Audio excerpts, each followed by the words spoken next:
Well, hello there and welcome on back. Thank you so much for sticking with us through that break. And we are, of course, here once again with the official English language broadcast, in fact, of the Overwatch Pacific Championship. My name is Matt Pixie Carroll. Joining me here on this very comfortable couch is Kevin Everett-Walker and Matt Smite Ross. Not a knucklehead anymore. No, We've actually got names. Yeah, you've got regular heads now. So we're about to see Hong Kong Attitude coming up against Blank. We kind of postulated a bit about what we might see in this matchup. Before the break, let's take a look at Hong Kong Attitude, and while we are, let's just recap what we were talking about before the break. Where do we feel these two teams lie? So again, before we went to break, I was kind of saying Blank, based on their performance against Fireball, and then based on Hong Kong Attitude's performance against Fireball that we just saw, Blank have now improved again. They fixed up some of their previous errors, and they have moved up now for Hong Kong Attitude. They do look better also, but they didn't look nearly as good against Fireball as Blank did, and so I believe, although both teams have improved, the gap has widened. But certainly we feel that this is a team that can potentially take it to Blank, right? Absolutely. Like, are we maybe just seeing, we're going to see another 3-2, or can they actually tip the balance? I'm expecting Hong Kong Attitude to still be able to pick up one map. In fact, the expectation for me is for Hong Kong Attitude to pick up one map. There shouldn't be an exception. There shouldn't be a situation here where Blank have a 3-0, because that would mean Hong Kong Attitude have completely dropped any sort of advantage they had against Blank, any sort of fighting chance. I don't think that's going to be the case, right? I mean, they've been playing Hopefully. this. Yeah, hopefully for an exciting tournament, right? Yes. Getting a best of 5 is one of the best things to watch.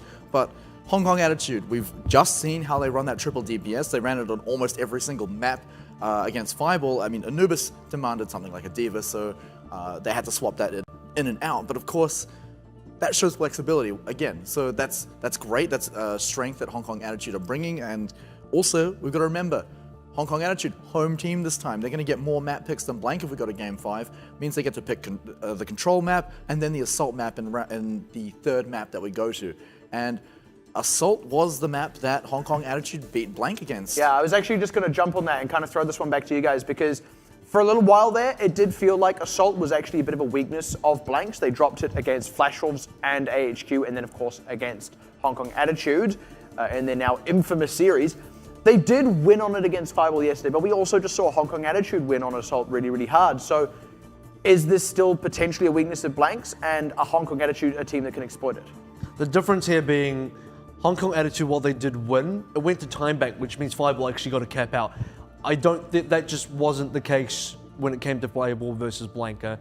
Blank, from their match against Fireball, their assault looked pretty solid. Now, I don't know if this is a good example to say Blank have fixed up their assault, but certainly, if we're going to make the comparison between both the teams and their experience playing against Fireball, Blank have looked a lot better. Currently look a lot better. Double time bank. Also, Hong Kong Attitude, when they played against Fireball, that was on Temple of Anubis, right? I believe Blank played the same map against Fireball, or was it Hanamura? I feel like this was just yesterday. What? It crazy thing, it actually was. Yeah, I know. Yeah. So I'm pretty sure it was Temple of Anubis. It was actually Temple of Anubis. Let's just recap on Hong Kong Attitude's lineup though before we go any further. Of course, Mango Jai, K4, Jin Kao, Eting, Shaolin, and CQB. And you can just see it right there, the flexibility that we've been talking about. Right now, Full flex. Yeah, right now the only team that seems to be anywhere near as flexible as Blank. The other teams are kind of having to learn that flexibility. Shaolin is listed as tank, but he's been a DPS player the whole time. But that's the thing, right? So many of these teams might not have as many literal flex players, like actually written on their roles, like here, but so many other players have actually been swapping things up. I mean, Rocket's listed as a support. Trill plays a lot of DPS. Trill has played more DPS and than as well, tank. sorry, just to run through these, of course, Atar, Trill, RQT, Gunba, I Eat You Up, and Kiki make up the Australian squad. Blank Esports, and kind of going back to that flexibility. And Adam Driver, kind of going back to that flexibility. I mean, this is still the most flexible team, and we've kind of theorized. Serenity in the background. Can't forget that guy. We've kind of theorized about Assault, but of course, first map pick, it is going to be Hong Kong Attitude, and it is going to be. I completely forgot the name. Sorry, What is Control? Control. What map are we expecting for Control?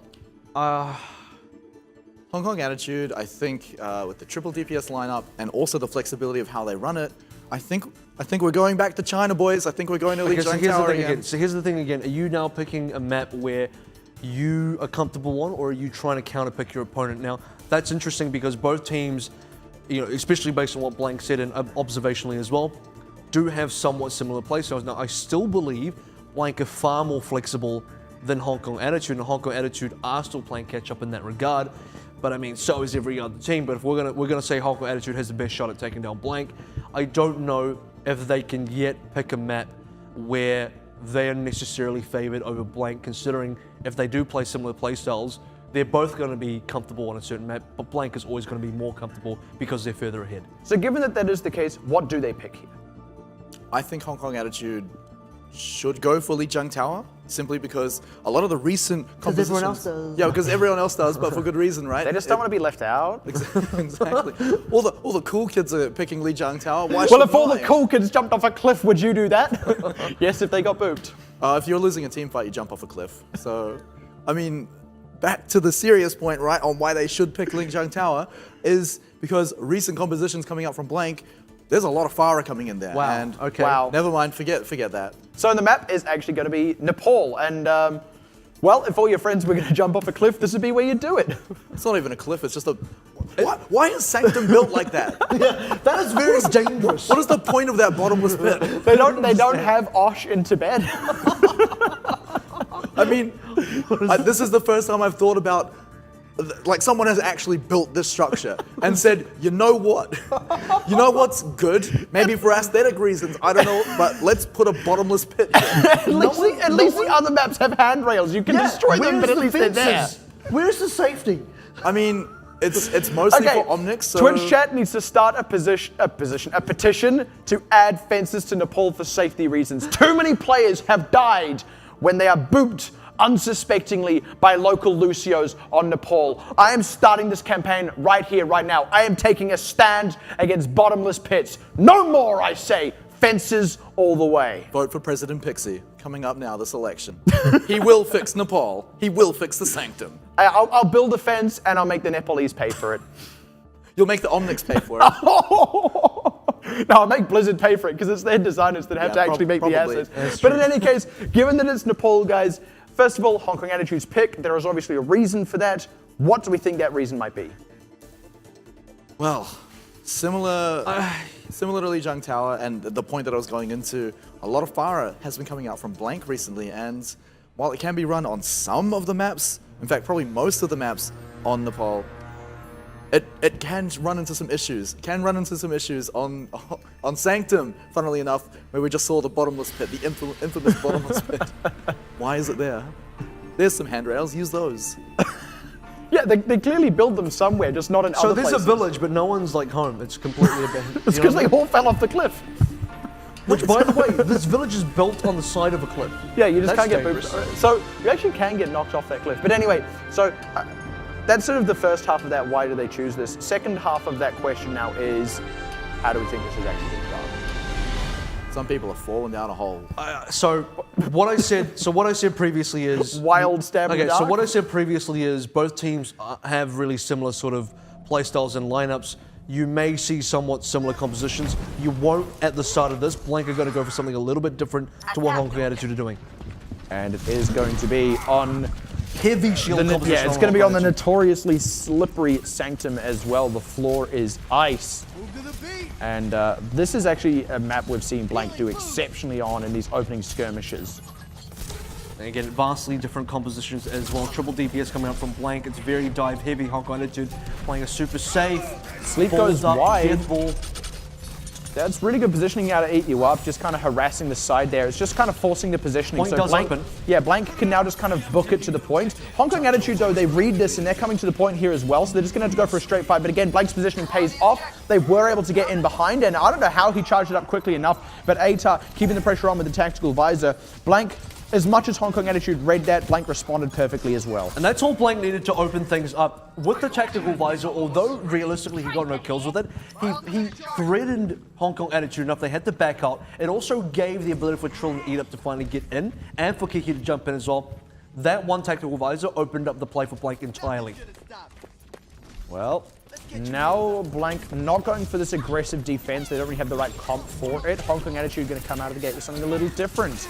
And already looking to change this up with how they respond. Yeah, that is the Nano Visor combo altogether. And Trill kind of getting cut out there. He does find one kill with the assistance of ATAR. And Hong Kong Attitude, though, still just getting absolutely rolled over, despite what was actually a decent commit. It was, but unfortunately Nano Visor went straight into tanks. Trill did get a bit of Dragonfly action down the back, which kind of forced Hong Kong Attitude to play a bit more defensively. Neither of those ultimates realistically got any kills, but Hong Kong Attitude couldn't make any space. They couldn't get any ground. Blank held their ground that they had, and they kept their composure and they got their kills and they ended up winning anyway. Yeah, it's really just that positioning. And again, Hong Kong Attitude need to do a slightly better job of responding to how Blank are forcing Hong Kong Attitude's positioning. And here comes the dive in again now from Kiki going into that Primal Rage. Gonna try and force Hong Kong Attitude again to a bad position. They're very split up here. The sound barrier stops it from being too effective, and they might actually be able to turn it around on Kiki. That was exactly the ultimate they needed. And now they can kind of regroup, come back onto this point, and it's Blank who are a little bit split up in this one. Their flankers are very isolated as K4 is looking to get Trill out of this. Good work on that one. They should be able to get the upper hand, and this Shaolin needs to stay alive though. Crucially gets back out of it, and K4 doesn't need a handrail. He can just double jump, and they are going to get the cap. And Gumba, he'll take a dive down, looking for a little bit of gold at the bottom of that pit maybe.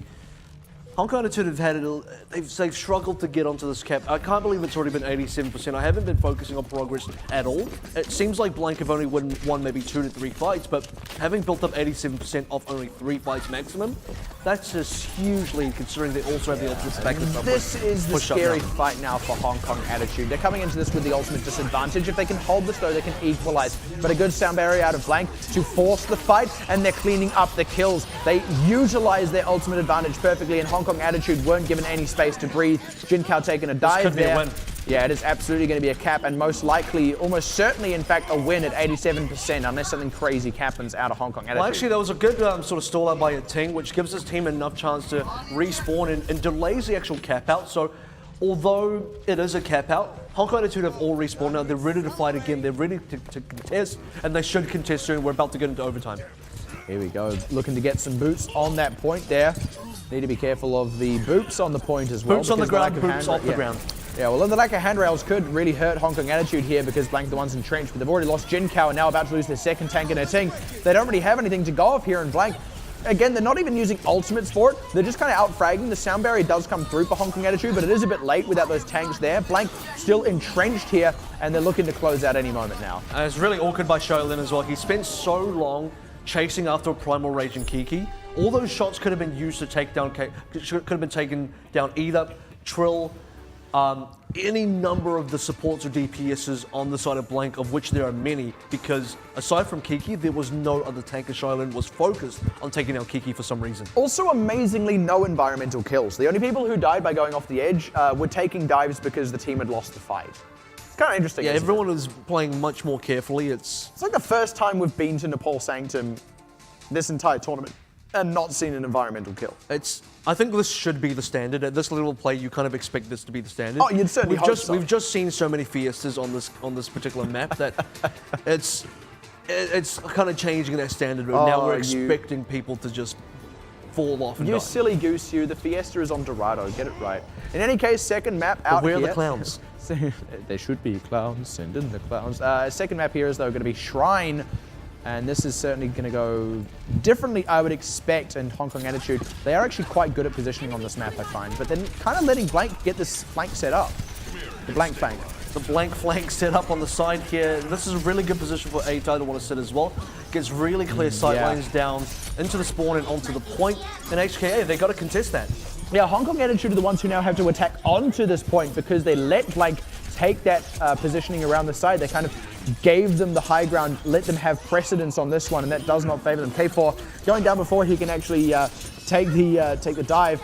And this is just stalls from Jin Kao. He's probably going to lose the mech here. He needs to be careful to not end up in a pet diva situation. But Blank, Hong Kong Attitude did actually sneak a cap in there, but Blank are the ones with the advantage. You see Blank's team play as well. The coordination between multiple DPSs. Troll and Eat working together to take down K4. Who's working together at HKA to even challenge ATAR. You might not be able to catch Trill, you might not be able to catch Eat but you got Gumba, you got RQT, you got ATAR. Finally, ATAR does go down to Mango Jai. That was a bit of a random kill on the side. Still, though, something HKA need to take advantage of. Absolutely. K4, he has not got a Dragon Blade to match Trill's one here. Oh, that's good, a big deal. quick ones by Mango Jai. That's a huge deal, actually. They're just kind of swinging back out of nowhere. K4 did get the Dragon Blade just towards before dying there, but he doesn't even need it. His team, just with sheer pressure, are kind of getting this one out. There wasn't even Blank mis-executing. It was just a good round of kills from Hong Kong Attitude. Specifically, Mango Jai got the initial kill onto Aita. We see that so often out of Mango. Then killed Trill in the middle of a Dragon Blade. That's a huge turnaround, a massive pickup specifically for Mango Jai. Now sitting on a Transcendence as well. We got ultimates coming on for Hong Kong Attitude. They've got the defense, they got the offense ready to go. They should be able to hold. They definitely should, and ideally want to draw some ultimates out of Blank as well, who are liable to commit a tactical visor here if they get too aggressive, too greedy. But they need to get a pick to signal it out. A team going to force the ult out. Blank are actually the ones who really want to draw ultimates out. And here we go, actually, yeah, tactical visor committed. It is going to work in that they get a tank. Yeah, but straight into sound barrier, exactly. And Blank commit their own sound barrier as well, on top of losing Eat You Up. So they're not getting anything with the ultimates they're using. Now K4 is in a good position to start cleaning up. Kiki as well using the ult, but this time it's actually working. Both teams committing a ton of ultimates that one, and that would have been an overcommit by Blank if this hadn't started working out for them right at the back end of this fight. So good execution with that last round of ultimates used from Blank. And unfortunately for Hong Kong Attitude, while they used the defensive ultimates quite well, they couldn't get any kills off that. Yeah, they stayed alive. Where's the comeback? The comeback needs to come from K4 with the Dragon Blade. He got a support. I think he killed RQT in the middle of that, but he needs to be able to get the DPSs because Blank, they got 3 DPSs. They always have the opportunity to come back from a fight. We've seen that from NZR and Pluto last time on Fireball, and that's just 2 DPSs. With Blank and 3, they absolutely can turn anything around. Well, if they lose Mango, then that's not really the way to go about it. And K4 getting low as well. I mean, it just seems every time they start going for it, someone gets a little bit too low. Blanca just, they have the positional advantage, and Hong Kong Attitude aren't really putting themselves in any favorable position to try and assault it. They're not trying to deal with the flankers first, and again, they're just going to get completely repelled. With neither team had to commit anything, and that just works in Blank favor. Like you said, running away with them. It comes back to Mango Jai again. He's the one that's getting the kills here. He gets a kill into Trill. What's going on with the DPSs for Hong Kong Attitude? Because they're relying on now Mango to pick up these kills when really it should be K4. Should be Shaolin. Shaolin was dying quite early in a lot of these fights. K4's unable to find targets Dragon Blade, and now they've realistically got about 1 more fight left to go with only a pulse bomb. Yeah, it's 1 more fight. And a Transcendence. Yeah, well, Blank have more. That's what really counts. Kiki's actually forced to use the ultimate very quickly there because of the good target selection, but the Transcendences had to come out of both sides. In fact, that's a really important kill, getting as much out of the pulse bomb as possible because that knocks out the only ultimate Blank had remaining, but Trill has just got his back up and is in a great position to use it. Forces out the sound barrier from Hong Kong Attitude, but he's still getting a lot of damage done, a lot of work done, keeping the pressure up, forcing Hong Kong Attitude into a very unfavorable position, and then now unable to really assault this point. They haven't got enough kills. They haven't got enough mileage here, and actually getting Kiki is quite a good one for them there, but Blank should be able to keep this one going because of Aita. Oh, it's completely negated by K4, wow. And K4 secures it. Keeping alive this earlier. Yeah, keeping alive just long enough to get that Dragon Blade is crucial. Oh, but going down to EU up. They do get the cap. That's the more important thing.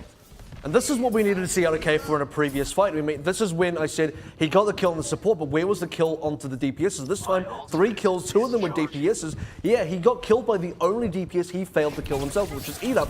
That's not enough for Blank to come back and win that specific fight. Now we're in a situation where Blank have to come in with no ultimates of their own, and 90% coming up for Hong Kong Attitude as well. It's a lot more even than we thought. Once again, though, Mango Dragon, he picked at the start, and 18 can't save his life with an ultimate this time around. Blank, they didn't use ultimates. I don't know what happened. Looks like they didn't need ultimates. Yeah, it's like Hong Kong Attitude just totally mispositioned, and everyone got picked off 1 by 1 by 1, and they know that it's all over.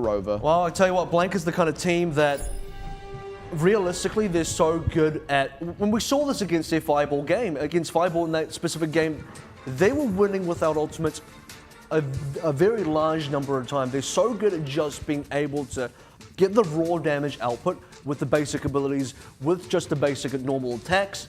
Ultimates are kind of like an icing on the cake for this team. That's the thing with Blank. Sometimes they can just play Overwatch better than other teams, at least in this tournament. And I mean, also in other tournaments that they've played in so far, right? We haven't talked about that much recently because we're deep into this tournament specifically, but Blank are a team with an incredible tournament record so far. And they're looking to just kind of add another one to their belt right now. And, you know, what's the ceiling for these guys? I mean, I think Stamina will be a bit of a test as well. Endurance to for go sure. through the full 13 weeks. Good commit out of Kiki here just to get onto Hong Kong Attitude as they try and set up. And once again, this is just Blank being the proactive team in terms of trying to get the position going. Look at Atar already set up on the side with AU up backing him up. This is how they play. They let their flankers actually get into the right position. This time though, good retreat out of Hong Kong Attitude. They take out Atar, but the trade back onto Shaolin keeps this one alive for Blank. And because they forced Hong Kong Attitude back, they get to cap the point, and Hong Kong Attitude have to assault onto Blank. I mean, it's interesting that what we can compliment HKO on is they made a nice retreat, but they're making retreats. They're not able to get in here now. They're not the proactive team. Can he find enough with his take fives and getting one on eat up? That's a good start. Yeah, they totally can. I mean, it's just kind of, I wouldn't say stroke of luck, but actually the sound barrier can start to negate it. Blank are going to have to use a lot of ultimates for that, but because they're the ones holding the point, if they can get a couple of frags here as well, yeah, picking up a ting and the like, that's really what they need here. They're going to hold the point, right? Like, that wasn't them saving the fight. That was just kind of an expected result when you outlast the aggressive ultimate and use your defensive ones.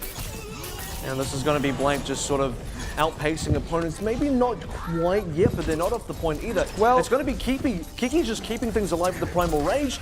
And Blank should be able to get reinforcements back on here. Atar here we go. Coming on. Here he goes. And Shaolin can't really commit his ultimate. He's actually going to go ahead and... Maybe Blank can pick it.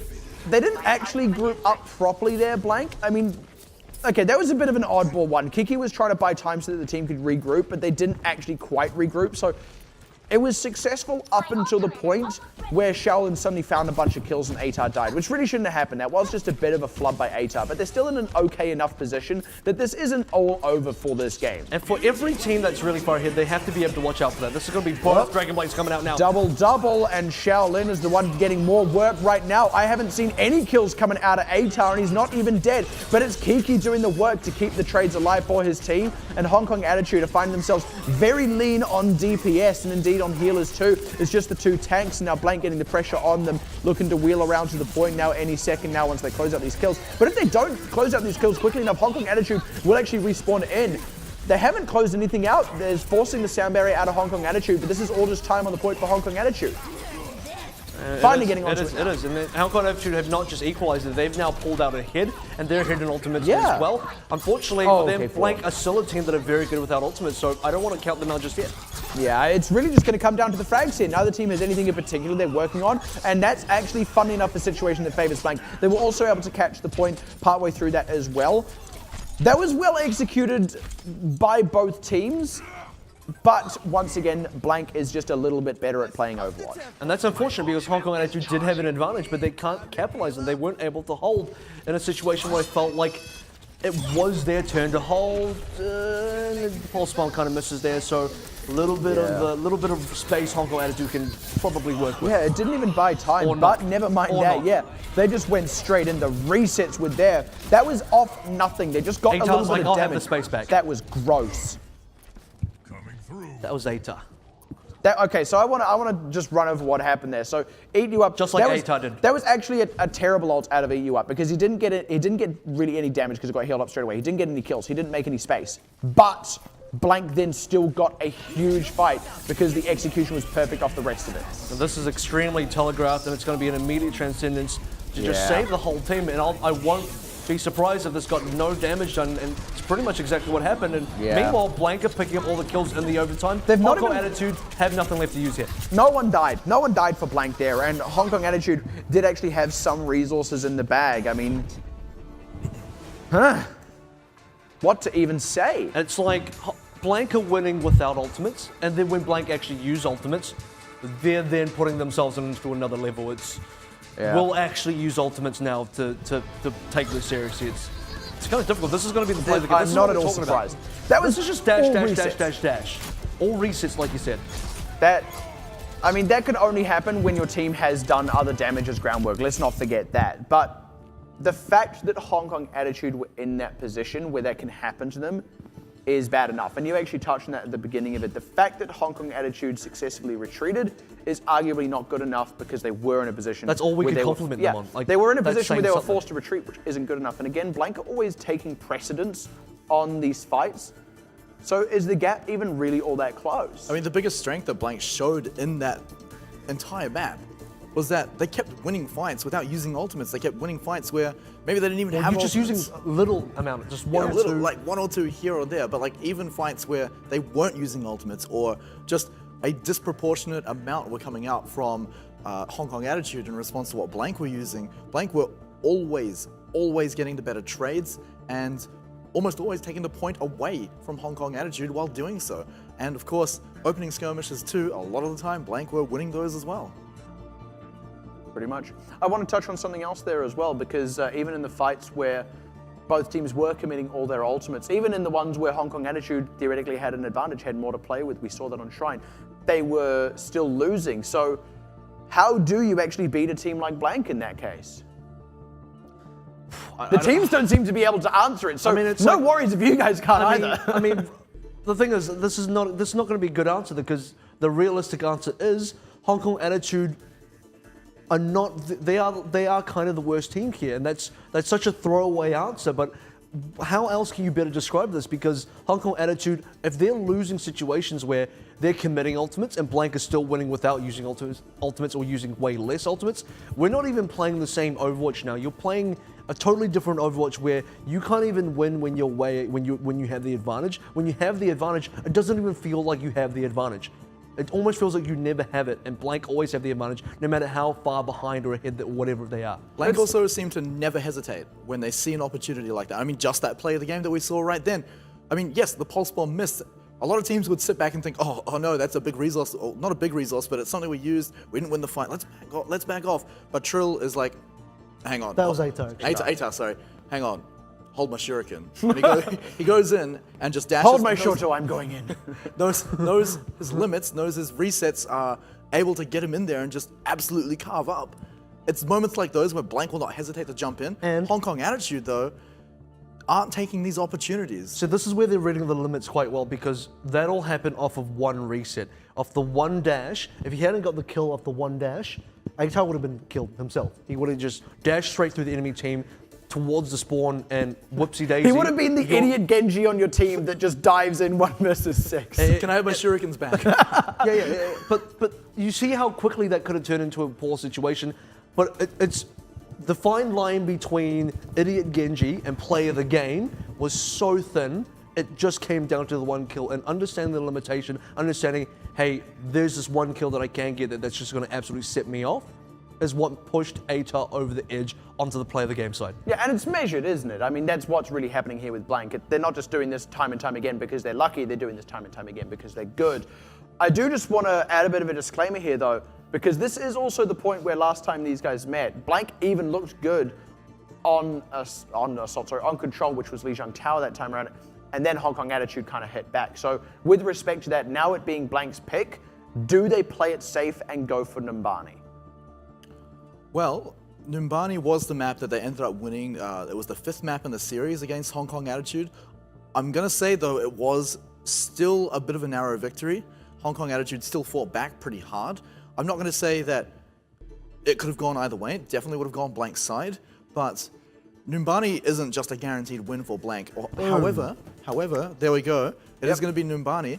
It's still a very strong map for Blank. And like everyone's been saying, playing maps to your strength is a very good thing to start doing when you're drafting out these maps.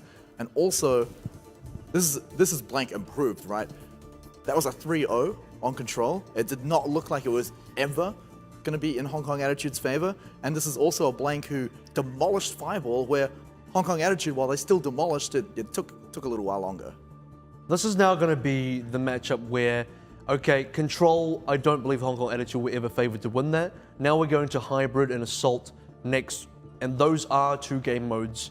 Well, maybe not Hybrid, but Escort and Assault are 2 game modes that Hong Kong Attitude have won. So the pressure is now on Hong Kong Attitude to say, can you at least repeat your previous performance, or is this going to be Blank widening the gap way too much for Hong Kong Attitude to catch up? At this point, Hong Kong Attitude have to win at least 1 hybrid, right? I mean, it's literally Just what they one have map to do. at all. I think like the precedent I said was Hong Kong Attitude needs to win at least 1 map to keep some sort of to just stay on Blank's tail, to make sure you're still even chasing them and you're in the same race. they need to be able to take one map, no matter where that is. It's almost not even about beating blank. It's about looking good enough that you can feel confident beating Matchy, AHQ, and Flashers, right?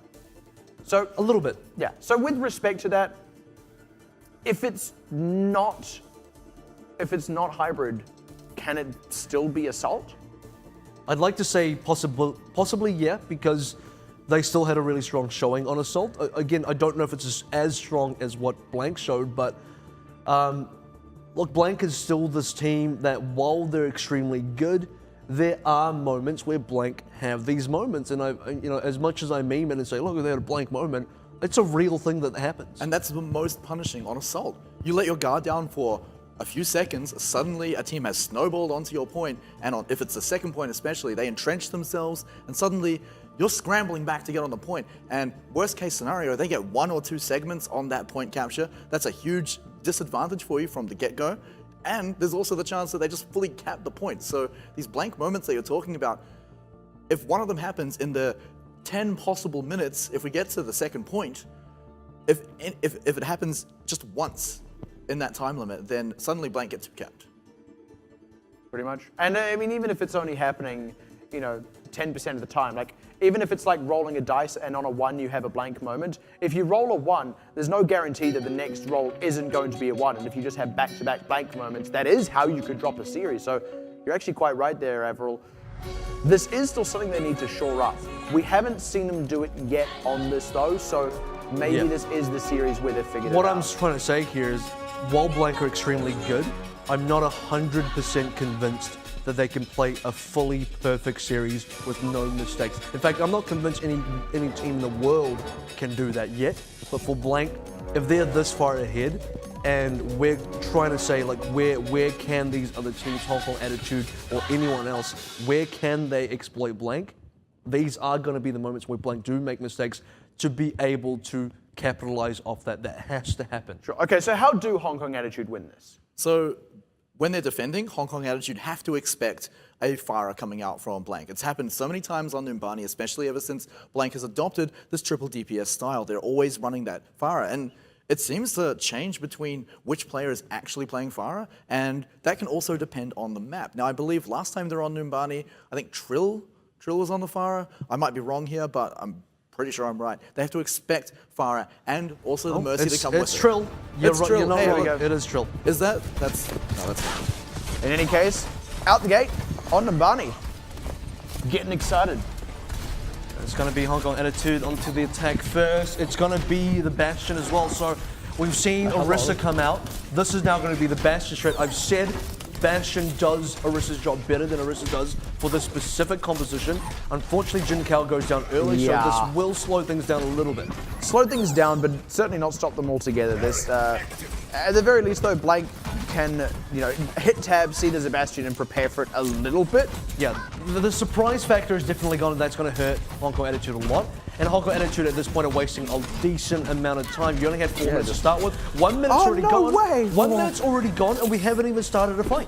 And Jin Kao nearly died a second time there. That would have been disastrous, but luckily they would have kind of get this one going. But they need to put down the pressure so that K4 can get set up, and that's still risky completely fails. That didn't happen. They read the Bastion, they dealt with it properly. Hong Kong Attitude are just going to have to change now. I think they should. I don't think they're running the Bastion again. They wasted too much time. You need the surprise factor. You need to get the jump on your opponent. The jump is gone. The jig is up. You got to try something else now. There we go. Swapping over to I will call it Dive, though it's a bit of an interesting one because it's still I thought you forgot the name pharmacy. for Genji for a second. Switching to the Denji. Shimada. I pick Shimada. Oh god, yeah. An Xbox Ninja. That's what we called it before we knew his name. Do you guys remember that? You remember Xbox Ninja? I do. In any case, this is already actually going a bit better for Hong Kong Attitude, at the very least able to get themselves into a better position. The question is, can they execute from here? Because having already lost CQB, who was close to Rez, not that IKG is close to his, now losing Jin Kao as well. Never mind that positioning, they didn't close out in the kills. And good reaction, by the way, by Blank to not let Hong Kong Attitude just kind of walk over them. What literally happened there?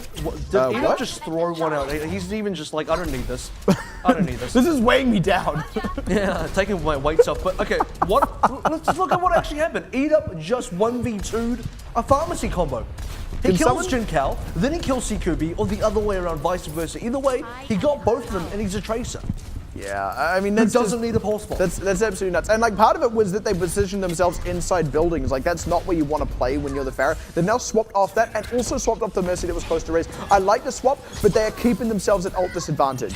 Yeah, we're 125. Oh, and that's a I good don't see start. any ults from Hong Kong Attitude until now. That's actually a huge start, taking the Raze out of the picture, looking to get Kiki out of the mech. Atar isn't finding much with this at all. Nano on a tank. Finally getting one, but Kiki getting one with the, that's actually so huge too with the self-destruct. I feel like Hong Kong Attitude should not have had those die to the self-destruct. It's like the most telegraphed ultimate, and they should have already been hiding from a tactical visor as well. That was just poor positioning and poor reactions from Hong Kong Attitude. If we've said that Hong Kong Attitude are struggling to get a win even with an ultimate advantage, how are they going to get this without an ultimate advantage? Blank are ahead, they have positioning, they have ultimates, and they're just winning through sheer frags anyway. We're less than a minute now. I don't see a win condition for Hong Kong Attitude unless they pull something miraculous out of the bag. Yeah, this is just classic Blank. First holding on Numbani, and this is how they do it. I mean, again, Hong Kong there's a Attitude. res. Yeah, there's so many things they have to do. They must first kill the Mercy, then get the rest of the frags, and at no point can they afford to slip up. And already they're struggling. That's only a half beat with the defense Atar's down. matrix, so Trill still gets enough done. Yeah, Atar's down, but like I said, they might had just to be a actually res. they had to actually kill the res first. Even if someone else dies, and the walk is short enough that Atar can just run back to this one because Blank are swinging back. They're getting the kills on Hong Kong Attitude. 15 seconds. RQT still alive, yeah, 15 seconds. Oh, that's the big kill. That could be enough as they break Trill as well. Oh, good sleep on Jin Kao to buy some time. Shaolin, though, ducking and weaving around the point, desperately keeping it alive for the team, but the res can still come in now as RQT back alive will be gunning for this point. Even if Hong Kong Attitude close out the kills now, it might be too late because the res can still come in, and just you wait. Just you watch. Atar now going to be able to open up. Not He enough. doesn't even need it, and Hong Kong Attitude had to step off the point for a crucial few seconds. At no point were they actually favored to win, even when they were literally on the point and had got kills. 44.4% was what they got.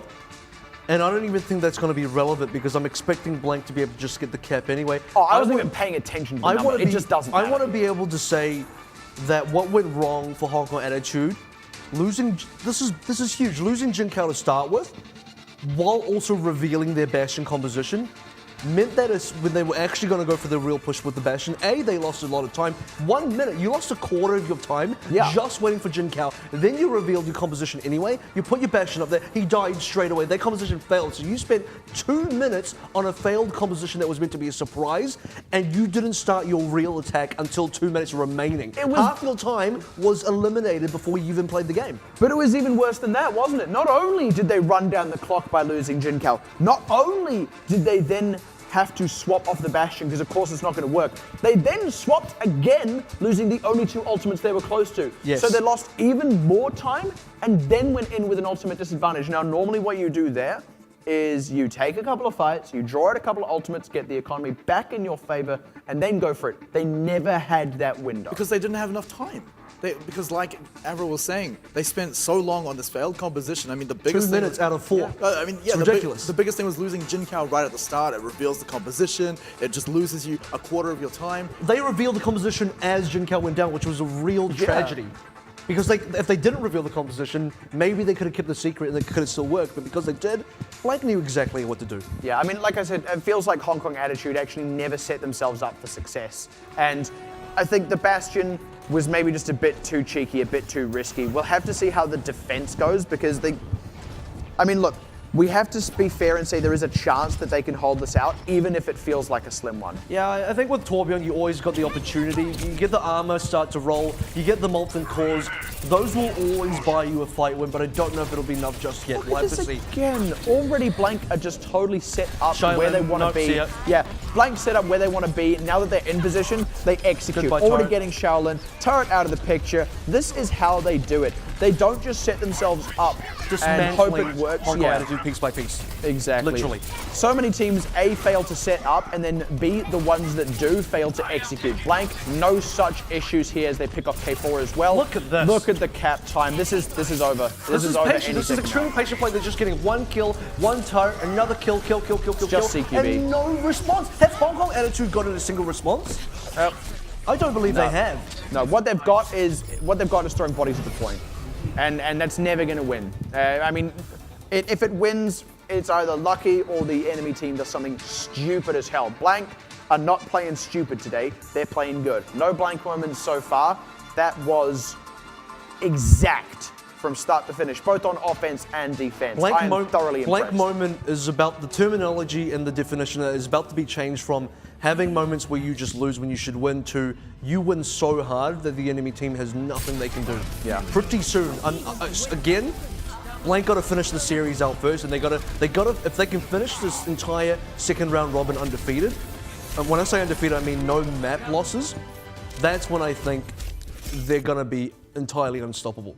So, what I kind of feel from that game specifically is if on their offense, Hong Kong Attitude never gave themselves the window, on the defense, Blank never gave Hong Kong Attitude the window.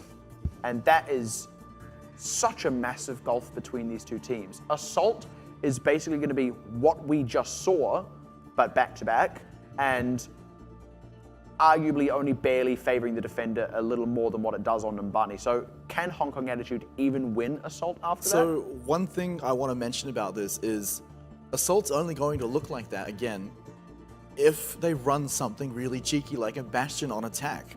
Because when that first happened for them on attack, immediately something horrible happened and they lost Jinkao, which shut them down straight away. They lost time from that. They also revealed their composition, which made their attack very, very binary. It was a binary attack already. Like, this is something that's either going to surprise Blank, mow them down to the Bastion, and then take the point immediately, or what just happened is what we're going to see. That's the other option, right? And there's no real in-between, right? You're never going to get like an in-between, a middle ground fight. So that's why it looked so crushing for Hong Kong Attitude. They did not make it far at all. If they don't do that going into Assault, I think we might see at least a little bit more fight back coming back. I think they might actually still have a chance against Blank. I don't think Blank crushing them as hard on that map tells the whole story. This is Hong Kong Attitude trying to pull a trump card, and they pulled out the 3 of clubs. Yeah, it turns out they just triggered Blank's trap, so... Well, I mean... Activated the trap card. Exactly. First I play Pot of Greed. What does it do? It allows you to pull 2 ultimates out of nowhere. Yeah. They play Pot of Greed and they get 2 kills. And that is why you're not allowed to run that card anymore, ever, on anything. Yeah, so Especially Overwatch. That would be broken. they would be broken as hell. Drawing cards on Overwatch? What? I don't even know. Be like Fireball fighting Lethal. It allows you to draw Fireball into your game and you win 12 versus 6. We're stretching this Maybe to that's its what limit. you need to beat Blank. You need a 12 versus 6 to beat Blank at this stage.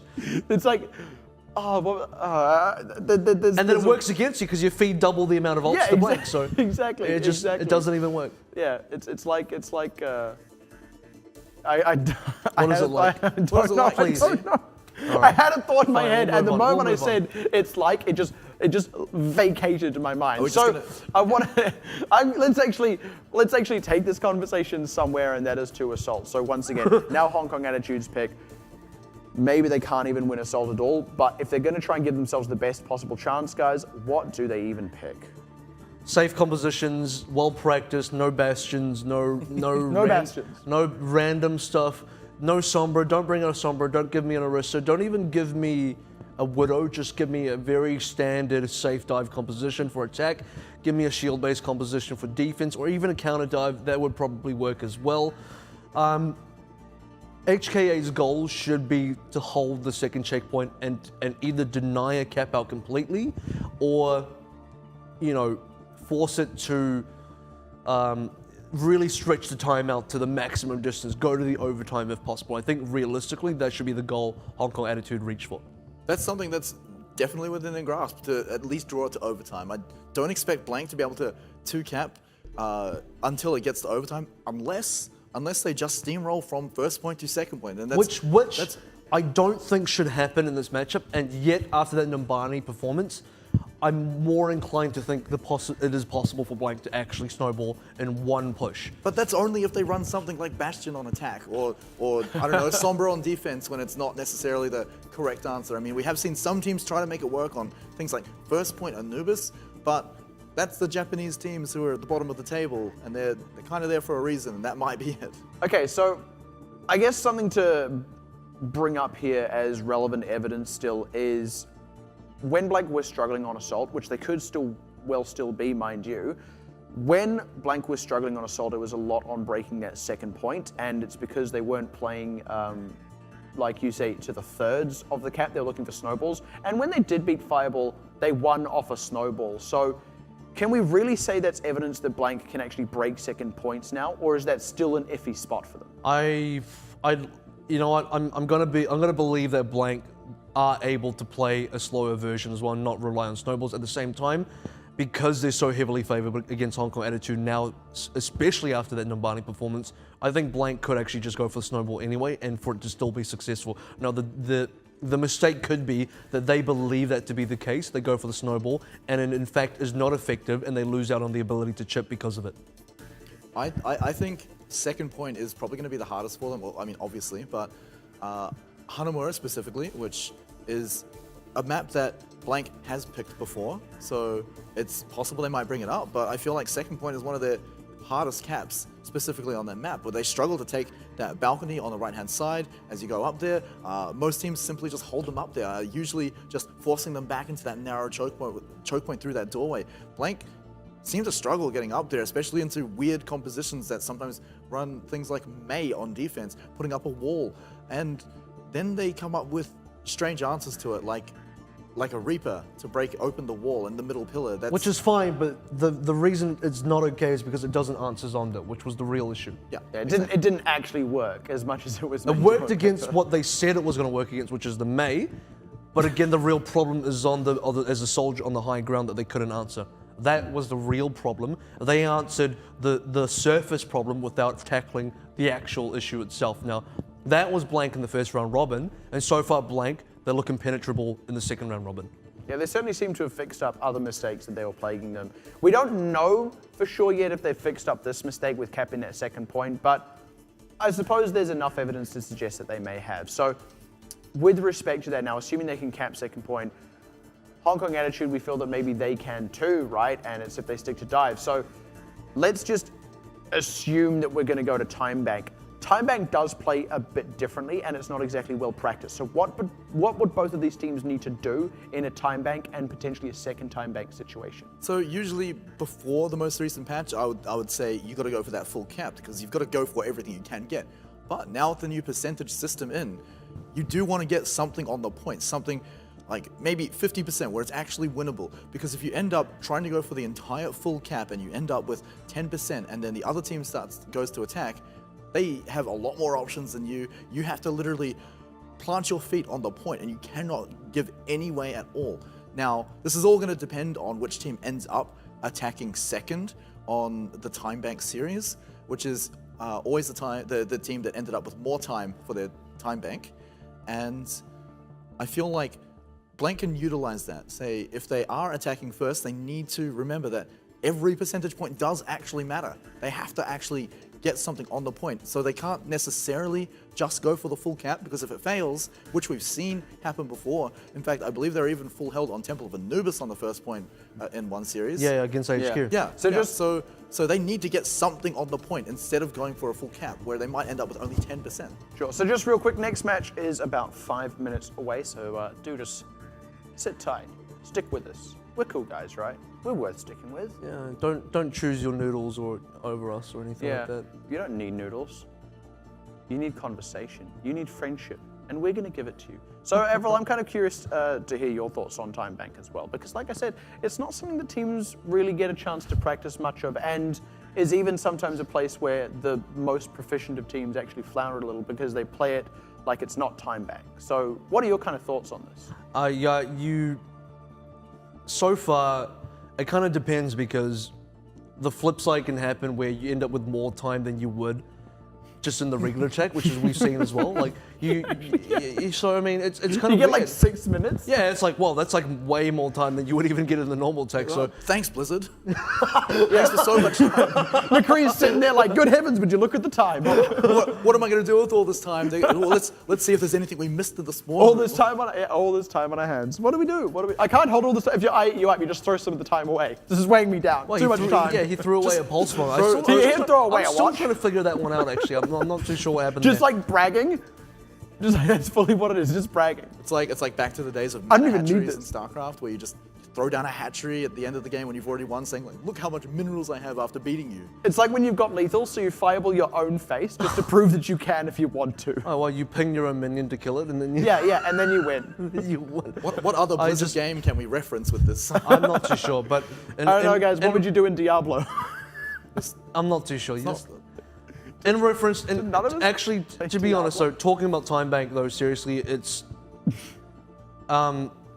something that you mentioned as well, something that has been touched upon is teams sometimes don't play time bank like it is time bank, and that what we're trying to say there is, if you're actually strapped on time, teams are playing, if you're playing a composition which requires setup, so for example, a Sombra-based attacking composition which requires a setup, you need time to build up a certain amount of ultimates, time to build up an EMP and set up a certain offensive attack strategy.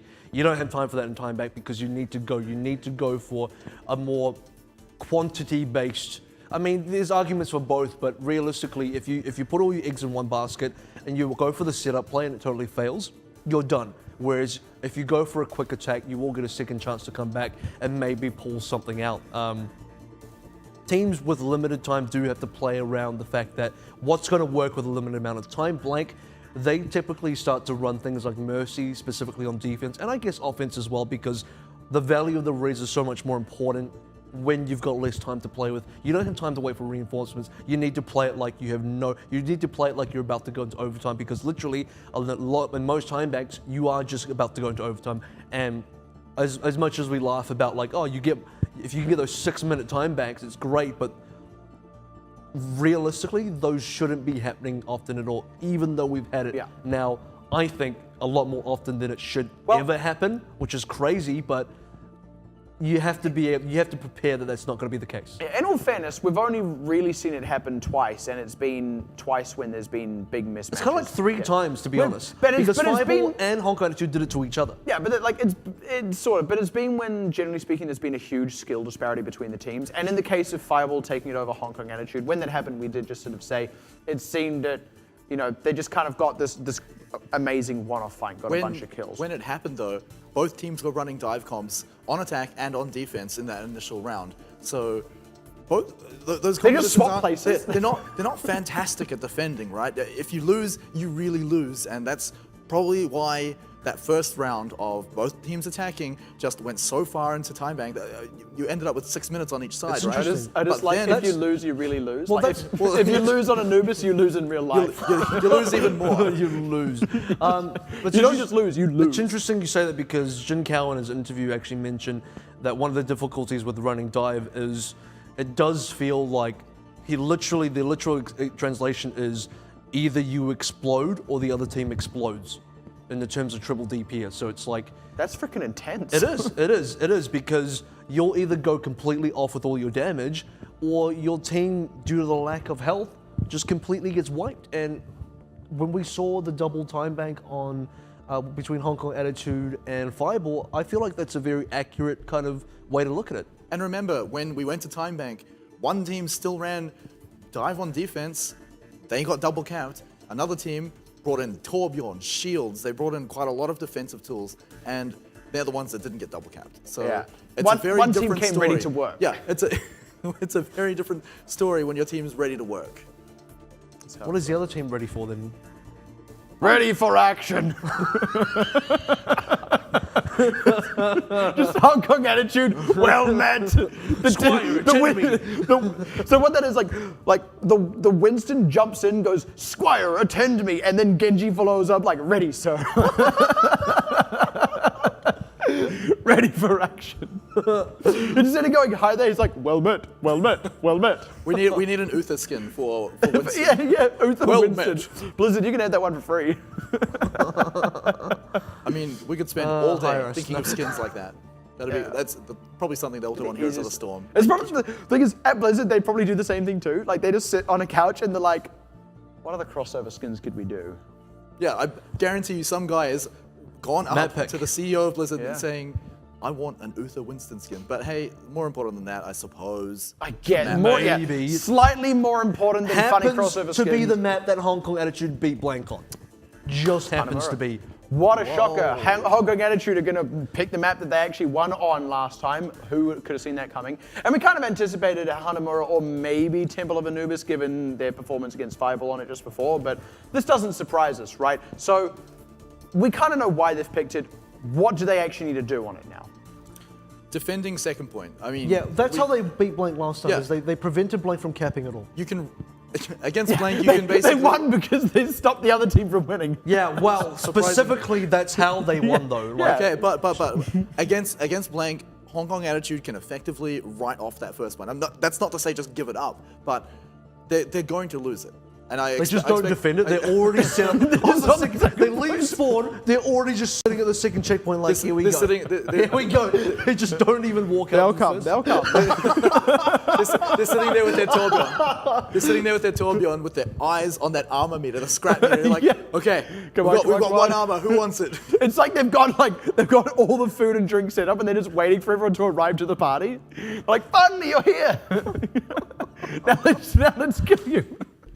That'd be the worst party ever. If the Shimada clan invites you to a party, don't go. So you laugh, but what's funny about that is you actually prevent, on a serious, you actually prevent the other team from snowballing because They can't charge. if you don't die on the first point, they don't get ult charged, No. and they can't snowball And you. we just figured out a new jump on a strategy. jump on a serious note instead of just being that meme like where he points at his head, which Thinking, yeah. Well, Thinking, can't give it's away like- ult charge if can't- you don't die. that right. Can't die if you're not even there. If you don't even Can't die if you're not even there. on a less extreme note, right? They can recognize very, very early if they are going to lose that point. And I've seen teams do this quite often. In fact, it's something that Blank did way back in the summer series, way better than other teams, is, hey, look, we're losing that first point. Our Reinhardt is dead. Our Winston is dead. Doesn't matter what composition you're running. You need to say, okay, these guys are dead. Very likely we're not actually going to win this fight. Let's back off and good luck, Okay. Blank taking the second point without a snowball. But seriously, this is totally like out there, but hypothetically, if that's actually what Hong Kong Attitude did, the defender's advantage gets leveraged really hard because the attackers need a clear advantage to actually get that full cap out. Otherwise, the defender's reinforcement speed is just too much. It's overbearing. Yeah. So as much as we laugh about it, I'm now starting to consider that's a real possibility. No, I don't think that actually, it's like Yeah, a yeah. 1% But- chance, but but there's I've- a good argument for it. Yeah, technically it would work. I also just want to say Hanamura is a much safer map in terms of railings and fences. So I'm kind of curious to see how my campaign is going, but certainly Hanamura will be free from Yeah, the Japanese clutches did of my something the political Nepalese crusade. didn't. Yeah, Safety. like, and it just like that architectural this thing just never made its way across China into Tibet. Well, already starting this point. Is Diva going like, to fly yeah, to Korea this map or not? This is pretty stock standard Hong Kong attitude of just kind of letting Blank get the positioning that they want because they've forced Jinkao into the retreat, able to get the damage past 18 shield. But they are able to actually regroup for a moment. Picking up EU up is a good one for that, and they've been able to top off Jinkao, so they will be able to defend back at these doors. So what I like about Hong Kong Attitude is they are actually maintaining control of the door section. They're not giving up the door just yet, and that's exactly what they should do. They're running triple tank, and they're running triple tank correctly. They have to take the fight here. Do They not absolutely- let Blank out. Don't let them go through, keep them in the cage, but they are letting them out of the cage, and despite all their rage, Blank are now going to run all over. Actually, no, losing Kiki is pretty key. Trading it back onto the other Winston, though. But EU up is in the position he wants to be in, and K4 now, he's going to be able to start raining hell from above. They're letting Blank get right in up on this, and look, Hong Kong Attitude is so spread out, so separated. Reinhardt doesn't know which direction to point the shield because Blank are on all sides of him, so he just has to retreat, and now they're going to have to follow him up here as well, Shaolin. He can't really hold this by himself. They're committing this tactical visor as well. This is a good transcendence to come out, yeah. But this is just Hong Kong Attitude buying moments. Unless they get a good wipe, they can't really hold here. They're trying to make it happen, but Trill is equally trying to make it happen. They actually picked him off. Yeah, Blank are not doing this. they're not, but I feel like that's just because they didn't kill any tanks. When Here's they the problem. probably Here's the could've. problem. ATAR committed tactical visors directly into shields. EUP needs to Maybe retreat. not his fault. K4 committed tactical visor. He got important kills, and now EUP's still here. Okay, but he's not picking up. I'm a anybody. liar. I said EU up needs to retreat, but actually he was right not to. He managed to force the ultimate out of Shaolin, and he's given his team time to get back on this. Look at the positioning out of Hong Kong Attitude again. They're so caught because they couldn't defend at the doors again despite getting the favorable fight because Blank, with what little resources they had, still forced Hong Kong Attitude's hand. I'm gonna tell you what. If Hong Kong Attitude achieves something out of that, they prevented a full snowball from Blank, so this isn't going to be one of those crazy 6-minute time banks. Hong Kong Attitude can and will and are currently able to now secure some semblance of a defensive setup. Yeah, and this was also where Blank actually struggled last time, Good but sleep. not so much this time. Already picking Mango is big. Jinkao not getting much despite Get up the to ultimate kill, running. yep. That's very important for them, and if they can just get a couple more, they can tip this in their favor. But Blank are keeping themselves alive, keeping themselves top, committing the ultimate now out of Trill to try and secure the rest of this fight. And now if they can actually keep Hong Kong Attitude kindled in the spawn, stop them from coming back out and contesting, they've got the third. They could actually try and go for a full cap here. They're A-Touch should be on the numbers high for it. Ursha, But he's killed the DPS that could have followed up on it. K4 is dead. We've already got 1/3 of the milestone left to go. 6 members of Blank all capping this, and they're actually able They're to... set up to get a second third. I think they might actually be able to get the full Oh, they're cap going out. to. K4 can't get on it. He's the only one there. They're actually going to get a Wow. full cap. Wow. I mean, look, no crazy 6-minute time bank, But but at 4:46 you'll take yeah. it. Oh, you'll take it and run with it. You will. Now the question is, can Hong Kong Attitude do it, and can they do it as fast? So this is the real backwards thing that is quite interesting to see is Hong Kong Attitude had a decent run of success in the first cap. Second cap, that was a roll through on what I expected to be somewhere that Hong Kong Attitude should have been able to set up, because look, Blank weren't running through with huge snowball potential. They didn't have the ultimates, but again, let's look at Blank's track history. They haven't needed ultimates either. So while I say they didn't have the ultimates in terms of the snowball advantage, they just have the pure skill to make it work anyway. And this is something Blank have just been doing. They're just playing Overwatch. Well, and they negated the ultimates that came out of Hong Kong Attitude, who had the Earth Shatter, but by the time they committed it, Blank killed the only DPS that could have followed up on it. So that was a nothing Earth Shatter, right? It might as well have not have been there. It might as well have not have existed. So you can't call that a potential leverageable advantage for Hong Kong Attitude. It was just clean play by Blank, good target priority. You made a good point with Eat Up on the first cap as well, but because he stayed there, he absolutely did manage to force out an ultimate. Gumba came at the Transcendence as well, and suddenly everything turned around for Blank, and what looked like potentially a losing situation, they turned it into a winning one. Yeah, and actually, we saw him do the exact same thing against Fireball yesterday, right? Where we were like, oh yeah, this is quite aggressive positioning. He shouldn't really be getting away with this. But actually, he did get away with it, and he's getting away with it again. And it's actually because he's very good. He's good at playing Overwatch.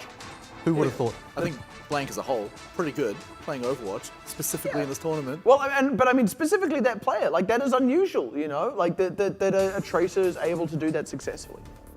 Yeah, and I've sort of said this about Eat Up before, but he does make these kind of plays, and half of it is because he's quite skilled, and the other half, I believe, is the inability for teams to currently be able to punish him, because he is getting more and more aggressive, and he is making a lot of these quite risky plays that I do believe teams need to be looking out for.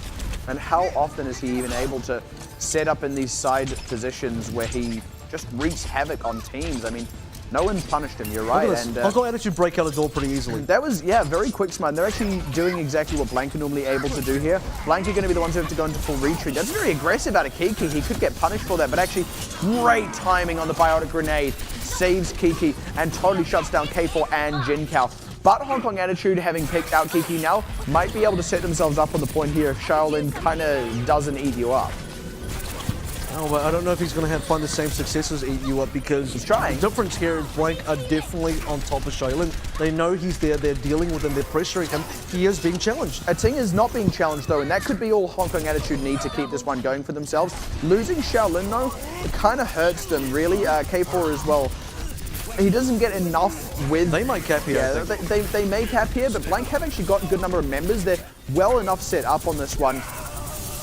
At the very least, Hong Kong Attitude are going to have to pull back and go for this again. So here's the problem for Hong Kong Attitude. They got 2 of the DPS kills, but they can't secure the tanks. And because they didn't secure the tanks, respawners do come through. And while the respawn distance is quite considerable for the defenders, the fact that Kiki stayed along that entire time, Hong Kong Attitude do have to pull back. And I think that should have been a camp for Hong Kong Attitude. I'm kind of disappointed it's not. Well, what happened for them there was what should have happened to Blank before, where they didn't close out in the tanks. Difference was Blank stalled just long enough to get the respawns in, whereas Hong Kong Attitude, they didn't pull back and they didn't stall. They did neither.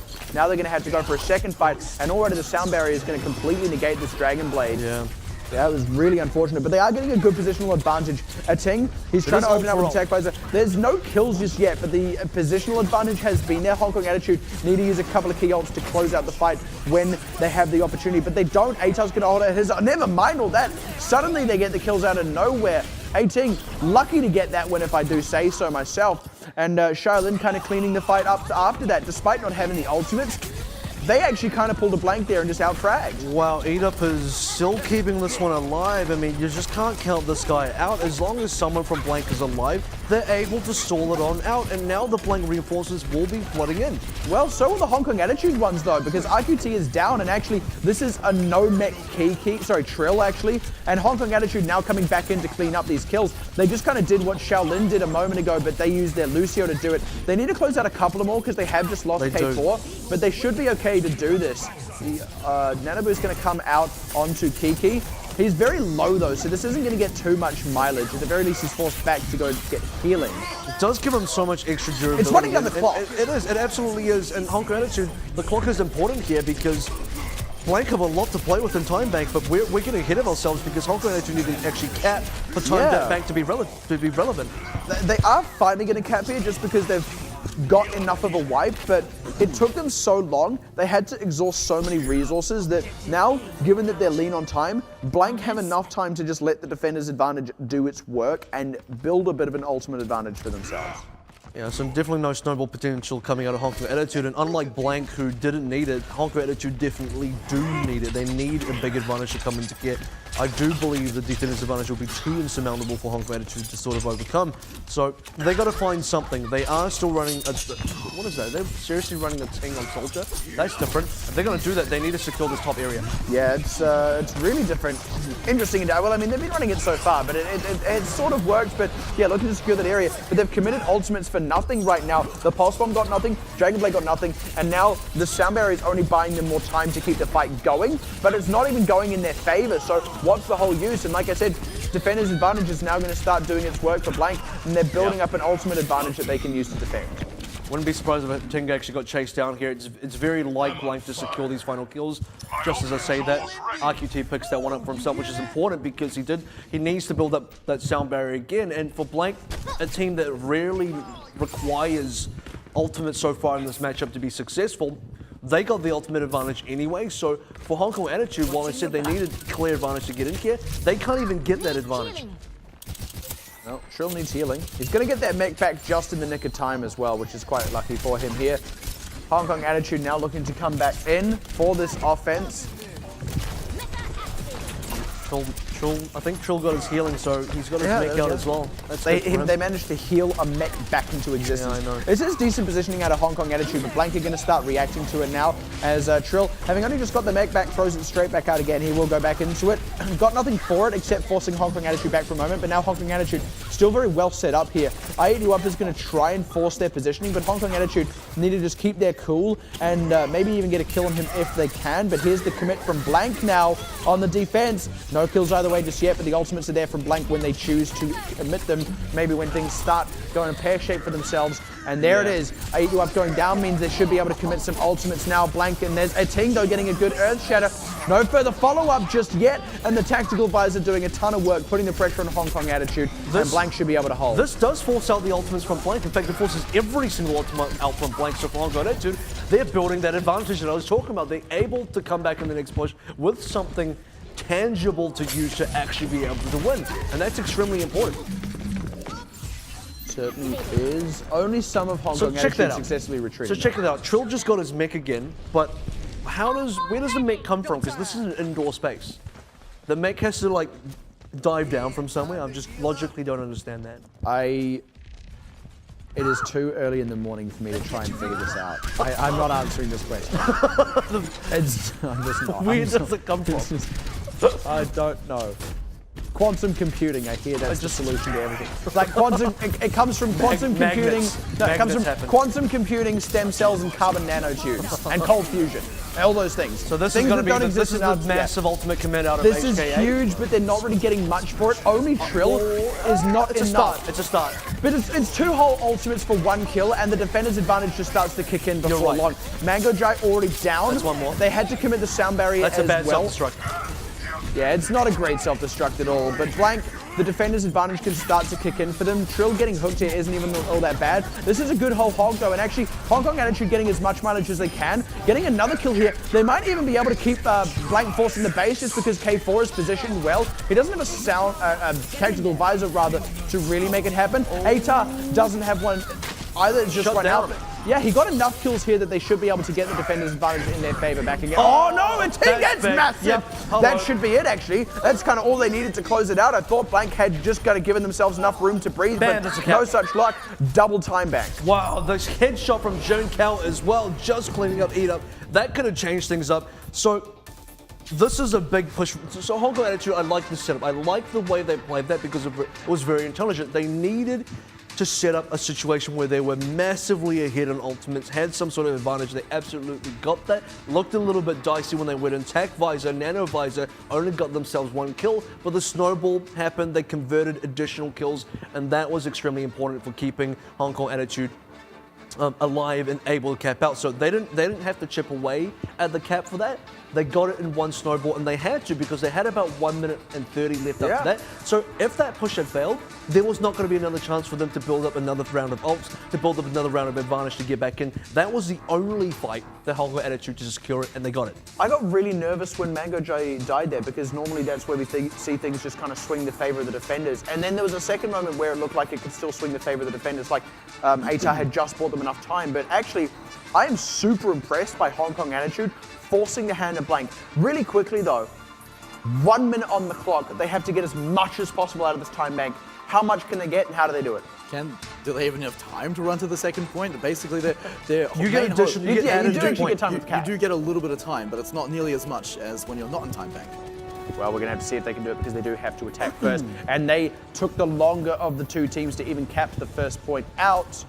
Hong Kong Attitude. Smartly, Hong Kong Attitude are running something No that bastion. can give them momentum.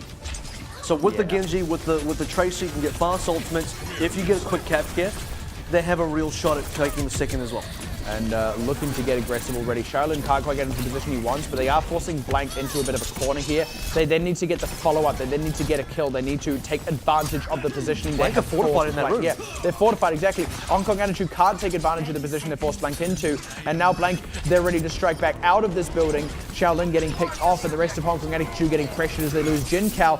K4 is too deep. They're just going to let him sleep off to the side there and run down this clock. There's only 15 seconds left. They're getting percentage, but that's not enough. You need to get a cap because Blank will have 5 minutes. 10 seconds left to go. You're absolutely right. Percentage will not be enough at all.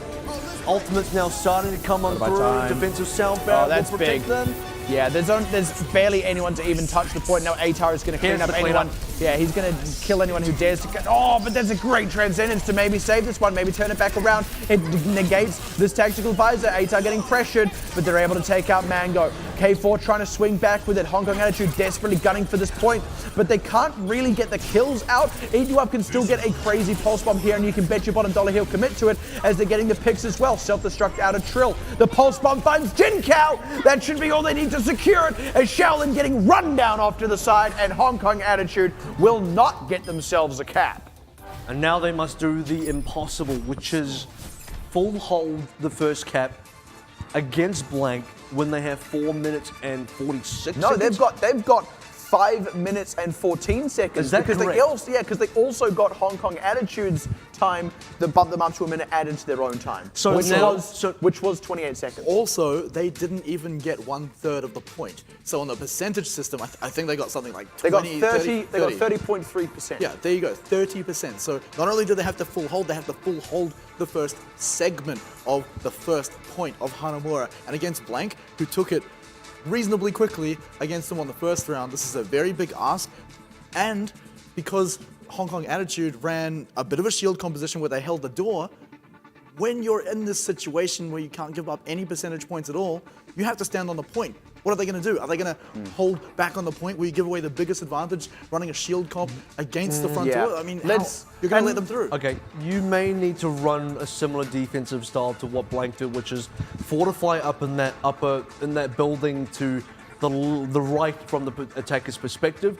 That gives you the ability to still contest a cap while sort of keeping yourself safe. But And let's 5 minutes and 14, you're absolutely right. Yeah, let's be frank here. It is a near impossible task for Hong Kong Attitude, and even if they do it, this is not a repeat of last series between these two teams. This would be Hong Kong Attitude holding on to a chance, not Hong Kong Attitude going toe-to-toe with Blank. And we talked about, you know, what are the possibilities of having more time in your time bank, and this is happening right now. So insurmountable, and so far, Blank have broken through the door, so the fight's on. And again, Eat You Up is being allowed free reign on one side, Trill on the other. This is what Blank did the first time, and Hong Kong Attitude haven't even changed anything up to try and deal with it. They're just letting Blank do what they want, letting Blank force Hong Kong Attitude's position. Hong Kong Attitude, the good news for them is they haven't lost any members, but how long can they keep this up? Because Equalizer comes online for K4, that could be really important. Was very, very key, and CQ beginning to pick on Trill as well, but they didn't actually find anything with it, and Atar now has his. If he can keep it alive, ooh, no, he doesn't. Quick kills there, quick fingers out of Jin Kao should be able to keep him going in this one. But again, Eat You Up is actually in such a great position. Wow. Takes out the melee? second healer as well. That was so beautiful. And that gives the rest of Hong Kong Attitude time to respawn because it's a decently enough, short enough run back. Blank, they need to commit ultimates here and just go for the fight. Kiki really wants to secure that one in the back. I feel like he should probably go back to his own team here. A lot of kills happening on this cap, and HKM members are falling apart. They're just sweeping through this one, and there it is. Blank. They did wait until they had the exact right moment. They did everything right leading up to that, and then they pulled the trigger. They went for it. They didn't fire a blank. No blanks fired. So here's the thing that needs to be addressed now is you have the big question. The big question was, are Blank still weak on assault? Okay, so first of all, they didn't lose assault. This is a 3-0 against Hong Kong Attitude, so the gap has widened between them and Hong Kong Attitude. Now this is where the point of comparison needs to be made. So against Hong Kong Attitude, a complete shutout in Control, 3-0, complete shutout on Hybrid on Numbani, a full first cap into an easy one attack cap. It was a complete shutout in Numbani. Now we go to Assault on Hanamura. Can't say it was a complete shutout because it did go to time bank. So that's really the takeaway. Now they won, but the question is, did they win hard enough to say that maybe they're not weak on Assault, but certainly Assault isn't as strong as those other game modes? No, certainly not. And the other thing that's still untested, I mean, as much as they did win that one, again, much like when they did against Fireball, they won it with a bit of a snowball coming onto the second point. We still haven't actually seen them break an entrenched defense. We haven't seen them, as we like to say, play to the thirds of the point cap. So let's take a brief moment before the interview to break this match down real quick. We're of course joined again by Smite. Thank you very much for being here. So I'm glad to be back. Yeah, there we you're still here. to be back. Where did you go? So, like we said, it's still untested whether Blank can play to thirds, but so far they haven't actually needed to. And Hong Kong Attitude, they are a better team than Fireball. Like, there's no two ways about that. They had a dominant performance against Fireball just now. So have Blank maybe shored up the weakness by just being so good at the snowball they don't need to play the thirds?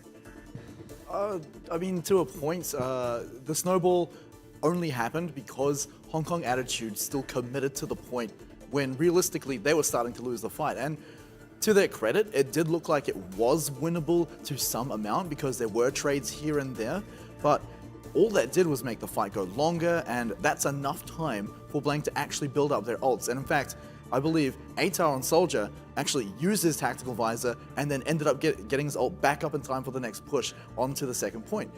So that's a big reason why they were able to snowball so heavily onto the second point, because the first fight went for so long that they got so much ult charge off of it. Realistically, I don't think Blank didn't go into the second cap with an ultimate advantage. So No, in terms of a snowball, what needs to happen is we need to be able to identify what we're talking about here. Like, definition wise, what I'm talking about when I say snowball is you cap through the first attack completely clean, where you get an ult charge, and then you immediately go onto the second cap, and you have a major advantage against the defending team who do not even have time to set up, who do not have any ults of their own. Now, if you struggle to cap the first cap, and then there's an ensuing fight where the defenders do get a chance to build ult, that's not then a snowball for the attackers. So those are two separate situations that we need to be able to, right now, be able to identify and define. Now, what Blank did end up doing is they still rolled on through with a decent amount of momentum, but certainly with no advantage. They won the fight on the second cap through sheer overpowering Hong Kong attitude, and then the ultimates came into play later on as they were getting the kills. So I want to address a couple of things here that are related to Blank's previous matchup against Hong Kong Attitude, because there were three big takeaways from that. Blank made a lot of mistakes. Blank didn't adequately prepare for the matchup. But Hong Kong Attitude are also quite similar to them, which is a legitimate threat. So as much as the other two are quite fixable, that third one is just a fact that Blank have to deal with. Do we feel now after this that Blank have not only fixed those two mistakes, but now have dealt with this thing of Hong Kong Attitude being so similar to them? Now, I actually want to, specifically on the Hong Kong Attitude being similar part, Hong Kong Attitude tried to run a ting on Soldier, they tried to run a ting on DPS. I'm not fully convinced that's the way to go yet. Maybe they look at Blank and say, oh, well, Troll plays tank and now he plays DPS. Maybe we do the same thing. We're sort of seeing a lot of teams do this, and I'm not fully convinced by any team other than Blank, including Flash Wolves. I'm not convinced that making these huge role change-ups within their team members has been paying off. And certainly from a ting, I don't know. His Soldier was just okay. It didn't blow me out of the water. Maybe it wasn't the best testing ground. Maybe he didn't have the opportunity to show what he's made of. But this wasn't the time and place to be experimenting with that. Yeah, I mean, just swapping players like that, especially in the middle of a tournament, which is what it feels like that's actually happening, it's such a risky thing to do. And yeah, Blank are kind of doing that, but this is something that they've been doing for a long time, right? It's something that they're practicing. Most importantly, they're making it work. Exactly, right? Well, I mean, that's pretty clear. It's working very well for Blank, and other teams, like you said, they're trying to emulate them, trying to swap a few players around, not just on, in the middle of a match, but in the middle of a series, trying to make sure that their supports, their tanks can also play DPS, because triple DPS and Blank are making it work. Other teams are saying, why can't we make it work? But Blank have already been doing it. So these teams, they're playing catch up. Yeah, and we felt that Hong Kong Attitude were maybe a team that needed to play the least catch up, but I mean, after that, it still feels like there's actually such a huge gulf between these teams. So given that Flash Wolves have already struggled to adapt to triple DPS at this point, and now we've seen Hong Kong Attitude, who were previously the closest, not be good enough to take on Blank in a serious fashion. Who in this tournament even is a contender? I mean, even looking at the standings here, it has to be AHQ for me. The suggestion would be AHQ, but like speaking specifically about AHQ, are they still even the team? Not AHQ, not based on statistics. Yeah, they're technically the second in the standings, but AHQ based observationally on the way they've been playing, the tightness of a unit, the amount of mistakes being made being very little, the fact that they're not doing huge lineup changes. The only thing they've changed is they've moved Eddie Boss onto the bench. They brought Kerry's in to replace him on support currently, and it has been working out well for them. They haven't made any other drastic changes to the team. They've just been making it work, and the results are paying off. They've beaten Flash Wolves, who are making these drastic changes and are experimenting, and it isn't paying off. So for AHQ, they're playing tighter than I've ever seen. They're playing more cohesively, and I believe they are going to be the team to challenge Blank next. HQ also, sorry to jump in there, but like HQ are also the team that seem to be best at dealing with Blank on the assault map. They're the team that full held them on first point on Temple of Anubis, so they seem to be the best against Blank on Blank's weakest map. So I was also just going to say, when we look through that standing now, Hong Kong Attitude having picked up another loss, they are 6-4 to Matchy's 5-5. And we were saying that this Hong Kong Attitude Matchy match is going to decide who that, if you will, gate guardian is for. You can see the teams below them, and even is going to suggest who is going to push into that top 3. After that loss, I don't even know if Hong Kong Attitude could push into the top 3 even if they beat Matchy. So just conjecturally, what are we maybe expecting out of that matchup when Hong Kong Attitude meet Matchy? After that, Matchy should have it in the bag if Hong Kong Attitude bring that Bastion. Yeah. I'm just going to jump right in there real quick, because we are, of course, going to have an interview with Blank, and luckily, it's going to be in English. Blake Esports 的 ，Please say hi to our audience。Hello, is this on? 好的，好，我们来赶快访问他。就在3输出的阵容的时候，你的原是自己在觉得使用上是比前几周来的更加顺手呢？When we play 3 DPS and you're on Genji, it feels like you're performing better than the previous weeks. I used to play a lot of Genji back before I switched to Reinhardt. So, and when I switched to Reinhardt, I didn't play Genji at all, really. So my Genji really fell off. And only recently in the week, I've been told to play Genji a lot. So I've been practicing my Genji. It feels a bit better, but my Dragon Blade sucks. But I need to work on it still. So. 他在加入队伍之前是玩，以前是玩原氏的，是加入之后变成主坦，然后就那个原氏就没有练习到，然后就是这一周就是专注的就是练习原氏，他觉得他原氏就是拔刀的时候表现不太好。拔刀的时候表现不太好，那他花了多久的时间才重新适应这个角色呢？How long did you spend on getting reaccustomed to Genji? Probably like a week. Like actually playing him a lot. Like before I went to Ryan, I played Genji like a little bit, like every now and then in ranked. But recently I've just been trying to spam Genji to get better at him. So like about a week. 就最近这个星期就是常常去练习原氏。好的。那接下来就是跟这场比赛有关，是在努巴尼这场地图的时候，他选择使用了法拉。那当对面刺客进场的时候，他是怎么处理后排的问题呢？On Numbani, you were on Pharah, and when HK played dive, how did you deal with their supports? I don't really look for their supports specifically, but like I wait for sort of an opening. Usually like the monkey and the diva jump in our supports. I just try to like shoot them a bit, put pressure on them. And if their support like overextends and I have my conk up, my E, I usually like E towards them and try to kill them in 2 shots. But I don't really like look for them. I just wait for them to make a mistake for me. 他是表示说他在针对刺客阵的时候，他不会花很多时间去找后面的那个后排在哪里，是等对方的刺客阵跳进去之后，如果有空档的话，他才会去抓后面的后排，要不然的话他就是有找到机会的话才会刻意飞过去抓后排。我们也发现说他在2张地图，就是尼泊尔跟花村的时候，他也使用了 Diva 这个角色嘛？为什么呢？原因是什么？When we're playing Nepal and Hanamura, you want Diva? Why is that? Well, with this new comp, like I have to play the Genji, and Kiki doesn't play like touch the DPS series. He can pretty much play Zarya, Diva, and Winston.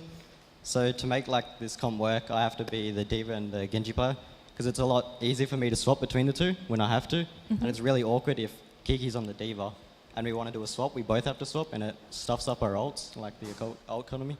就是当玩这个阵容的时候，他需要玩原氏加 Diva 这2只英雄。就是我们如果是3输出的话玩原氏，如果是2输出的话他玩 Diva。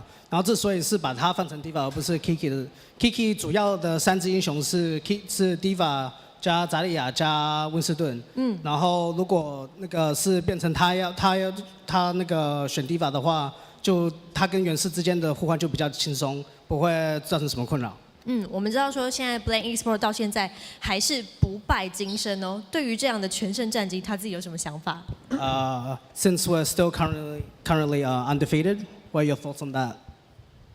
It feels good to be undefeated, but there's a bit of pressure. Like if we drop maps to people, we feel like we shouldn't. Everyone gets really down about it, but it's whatever. Like. 我们现在还没有输过，所以会有一点压力。就是连丢一个小分的话，都会觉得我们不应该丢这个小分这样子。其实从联赛的一开始打到现在已经进入到第2轮的赛事，他们不管是可能在小输一点点，或者是甚至赢的时候，他们几乎没有任何表情。是不是可以跟大家解释一下？因为我看在镜头的时候，他们是非常非常的冷静，是有讨论过说一定要保持冷静这件事情呢？Since this is the second round of round robin. After every game, even losing or winning maps, we look emotionless. Is it because we decided to be like calm and emotionless throughout and to deal with things like that?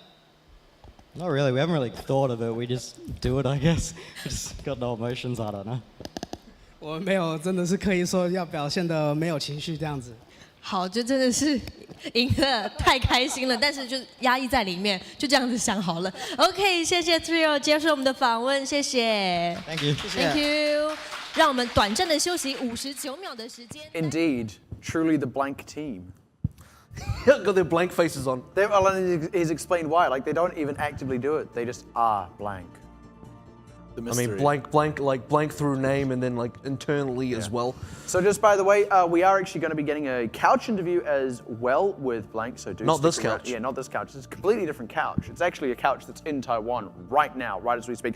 But Blank are going to be having a chat over there as well. So we'll get a little bit more out of these guys, maybe get a little bit more insight. So that's going to be pretty cool. Do stick around for that. But guys, until then, Blank now undefeated. I mean, we know full well that this was a team not just well respected here in Australia and New Zealand, but by some international teams as well. But I mean, this has been an arena in which they've truly proved that, at least up until now. Like, I feel like from here they can have rocky results and still make top 3 and still impress and be considered a top tier team. So guys, where is the ceiling for Blank? I like that, like, for Blank to go wrong now, a shock for Blank would be to just even drop maps, or to drop one match is like a big shock, whereas It would be a shock. Everyone else has dropped matches, but for Blank it's like, whoa, what? Yeah, it would be a shock to have a second Blank Hong Kong Attitude series where it went to 5 games. Yeah, it's going back to the way we measure I'm going to say it again, the bottom 7 teams. We're measuring them up against Blank, how they went against Blank. Well, let's go ahead and jump over to that interview now with Blank Esports. 的成员啊，首先请教练跟我们大家先介绍一下。你好，大家，我是Blank Esports 的教练兼经理 Serenity。这位这边是我们的队长 RQT， 然后这边是我们的辅助选手刚宝。声音有声音。OK， 这边是 RQT 跟刚吧，其实有非常多的问题想要请教这2位选手哦，是他们的当家辅助选手。对，那先第一个问题好了，就是他们就是你们现在身为一个第1名的队伍，你们如何让自己一直保持在最顶尖的状态？Since we're first place right now, how do we keep ourselves in peak condition? We try not to just get complacent, so we stick to our scrim schedule that we've had this whole time since coming here.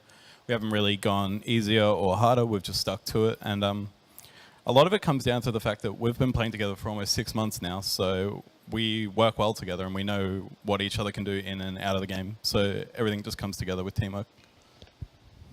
就是我们就算是现在是第1名，我们也没有松懈，我们还是保持我们原本就从澳洲就已经计划好的练习的 schedule， 然后就是我们这样子保持练习的时候没有松懈，然后另外一点就是我们组这个团队已经在一起已经快6个月了，6个月半年的时间，所以就是我们个体上配合跟默契的话都会比较好。那不知道刚宝有什么样的想法 ？Have you having any thoughts on that? We're lucky enough to scrim some of the best teams in the world on a regular basis, and because of that, it allows us to be in a good condition coming into the tournament, given that we usually play teams that might not be as good as some of our scrim partners. 就是我们平常练习的时候就已经是跟世界上最顶尖的一些队伍练习了，所以如果我们我们在这样子练习的时候，就会觉得说在比赛的对手就比较轻松。是了解。那其实这2位辅助选手呢，目前是很强的，而且都很难死。我们常常看到说 Blank 的刺客阵，常常在刺别人的时候，别人的辅助是直接倒，可是别人想要刺 Blank 的辅助，那 Blank 辅助其实很难死。那想要请问一下，他们是如何在现在刺客阵这么极端环境的情况下，还可以保持这么高的存活率的？So when we play dive into their dive, it seems like our supports never die. When we dive them, they're supposed to just die instantly. So how is it that we keep our supports alive when they're diving as well? Well, as Gumba said, since we do scrim some of the best teams in the world, we don't always live in scrims. We die a lot and a lot and a lot. So naturally, we've learned from that to try and peel for both each other and also have Ato if he's on Soldier, come back, even Kiki and Trill on the Winston and the Diva. Just trying to help because supports are so important, and we're also the main callers for the team, so keeping us alive is really important.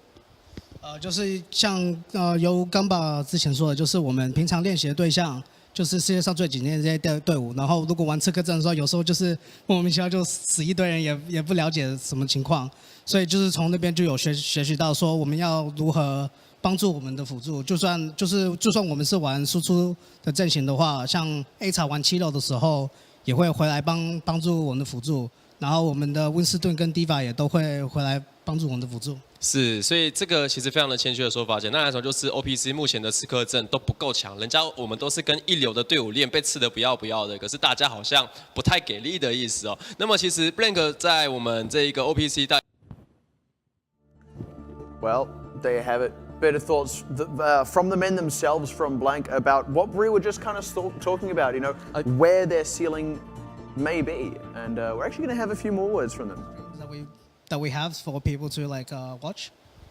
A few of us do stream. I'll get our Twitter to link our actual Twitch streams. But if people want to follow us on Twitter, you can follow the team Twitter. It's just blank OCE. And then we also have Facebook, which is just blank Esports. 我们目前如果有人有兴趣的话，可以去我们的 Twitter 的网站，就是 BLANKOCE blank OS。然后如果我们会在上面贴我们Twitch 的实况。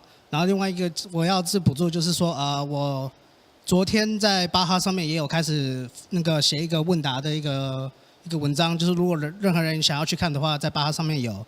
然后巴哈上面也会有所有选手的 Twitch 跟 Twitter 的网址。哦，原来是这样子，所以我们可以在巴哈的这一个讨论串里面去问你们任何一个问题。可以。对，好的，了解。那么其实 Blank 在台湾还会再住一段时间呢，想要问一下你们现在对台湾的吃的东西啊、住的地方啊，还是台湾的妹子，你们觉得怎么样啊之类的，都可以跟我们分享一下。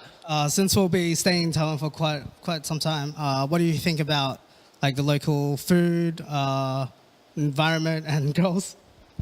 The food's really nice and it's a lot cheaper than in Australia, which is surprising because it's actually just better. Taiwan, I've liked it since I've come here. The aesthetic of even the city in Taipei is really nice and the people are nice as well. 就是从刚来台湾的时候就发现说台湾他很喜欢台湾，尤其是食物又好吃又便宜，然后就是比澳洲便宜又好吃，所以就他觉得这样子很好，然后他很喜欢台北的这种市区的风景。是，那我想要知道Gamba的想法是什么？ What are your thoughts on that, Gamba?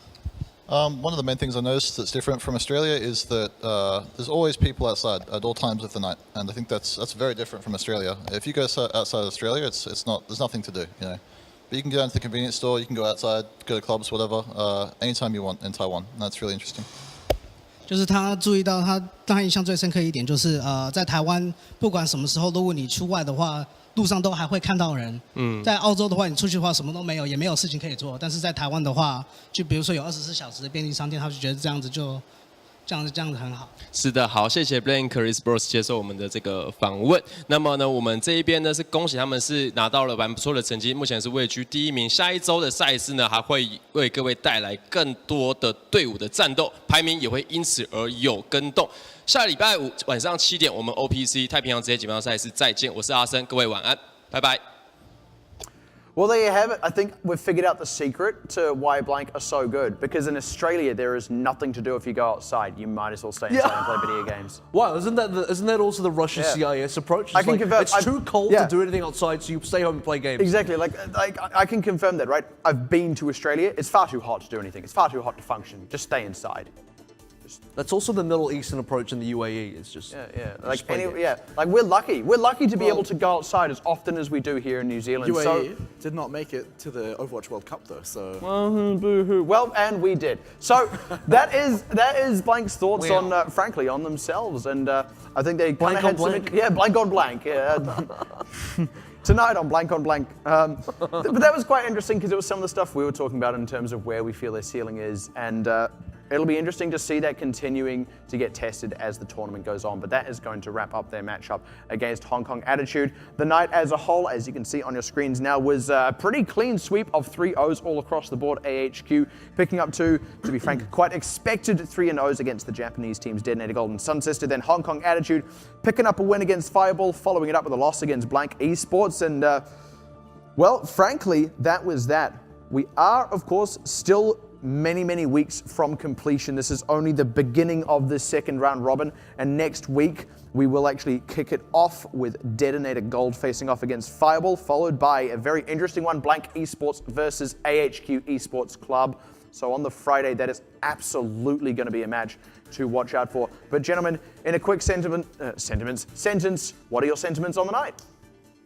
a lot of expected wins, expected results, but not necessarily in the way that we thought would come out. The first 2 best-of-3 series, kind of expecting both the Japanese teams to not pick up any wins. And, that's unfortunate for Japan, but that's what we were expecting. Coming into the next 2 best-of-3s, still what we thought was going to... Best-of-3, best-of-5, well, I mean, okay, they were all 3-0s, so hey. Now, yeah, three games, right? So coming into those ones, we thought, okay, maybe Fireball can fight back against Hong Kong Attitude. Yeah. Or maybe Hong Kong Attitude can get to Game 5, maybe even take the series against Blank, but definitely not what happened. Frankly, the gap is just still kind of sitting a little bit too wide. We'll still have to see if, as the tournament kind of draws on, if anyone at all can really challenge Blank. We're still kind of waiting to see where that one's going to come from, but still a lot of things to be tested in this second round robin. Still a lot of unknowns, a lot of questions around the sword, but that is going to be that for tonight. We have kind of set the stage for the rest of this round robin, and we will with that wrap up week 4. So thank you very much for tuning in. I have been Matt Pixie Carroll. Joining me here has been Kevin Averwalker and Matt Smite Ross, and earlier in the night you were ably hosted by Dallas Easy Fight Titty.